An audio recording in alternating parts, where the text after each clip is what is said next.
commentator, former executive director of the Congressional Black Caucus, and Jeffery Lord, CNN political commentator, contributing editor at the American Spectator.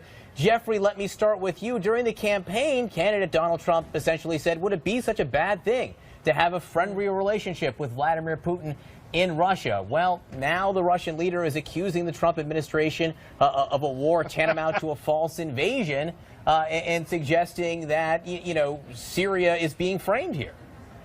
Well, so much for the idea that Vladimir Putin was in league to give Donald Trump the presidency. I don't think this has worked out the way the critics have suggested. Look, I have said all along from day one, it is not possible that Vladimir Putin preferred Donald Trump over Hillary Clinton. Donald Trump is going to take, I think, Vladimir Putin and every other world leader at face value until they do something that crosses a line. I can hear you. And this clearly was a very disturbing incident, very, very disturbing. And he acted, he took action. And we've seen what it's like when a president does not act. So we're just going to have to go on from here and play it as it goes. All right, do we have Angela with us, guys? I can hear you all. I can't hear Jeffrey. All right, Angela Rye, it's Poppy Harlow. I'm glad you can hear us. Let me ask you this. Just looking at this is certainly front and center for this administration heading into the 100-day mark, which is not really significant other than people make a big deal of it sort of since FDA. It's how is the administration judged. So heading up to the 100-day mark, this administration has had some wins like Gorsuch, et cetera, and they've had some road bumps like the failure to pass the health care reform bill, like the travel ban 1.0 and 2.0 not making it through the court system, like General Flynn's resignation. However, they've had some wins, right? They've had Gorsuch. They've had the rollback on regulations. The stock market is way up. Illegal border crossings are way down. We know that the White House communications director called this meeting last week to try to figure out, with whiteboards included, how they're going to brand the 100 days. How do you see it?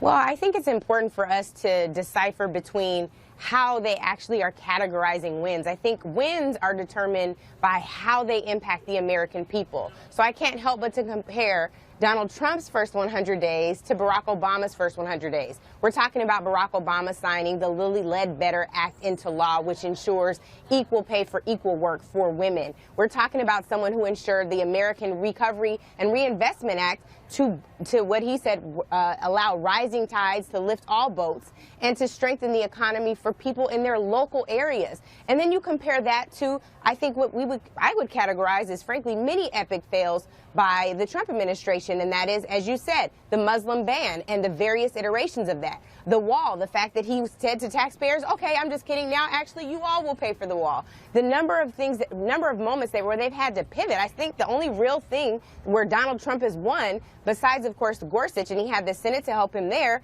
thank God they implemented the nuclear option there, is golfing. He is winning on golfing, Poppy. He's 28 days out of 100 into golfing, and that's it. And it's so funny because he was the critic in chief about Barack Obama's golf game. All right, Jeffery Lord, I'm going to let you respond to that specifically.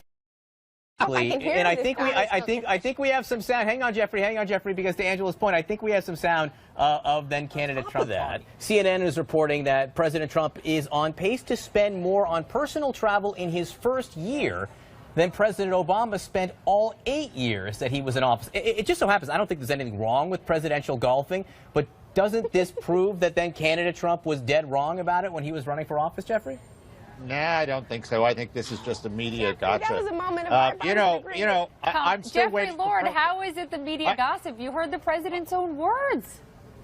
I'm looking for things like, did President Obama donate his first quarter salary to the National Park Service? I don't think so. Did he play golf on his own golf course? I don't think so. That's costing us $3 million, Jeffrey, every trip. $3 million every trip. Look, the important thing here is Neil Gorsuch. I mean, I went to some of these Trump rallies. This was something that people talked about all of the time. That's a generational change. He's going to be on that court for a very long time. This is why Angela and her friends were so upset and forced the pulling of the trigger on the nuclear option. He's had a stunning, great time here in the beginning. He is really changing America. And I might add, As the Wall Street Journal editorial has pointed out this morning, President Obama has left this country with considerable tab financially that we're going to be paying for a very long time. Jeffrey, okay, I just have to push back on this a little bit. Again, I'm so glad you brought up the tab. Let me talk to you a little bit about that tab.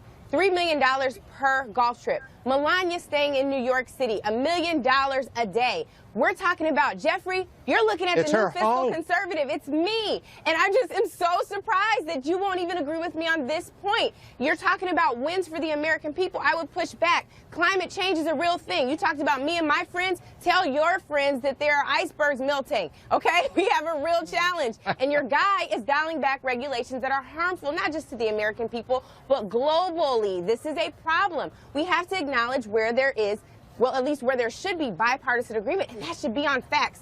Facts are non-negotiable, despite what you and your friends like to say. Facts are non-negotiable, right. and the reason Donald Trump is in the White House in the first place is because people had it with the Obama era. Because he said, we're going to win so much, we're going to get tired of winning. And Jeffrey, Lord, we have to go because John and I need to go golfing. We're going to get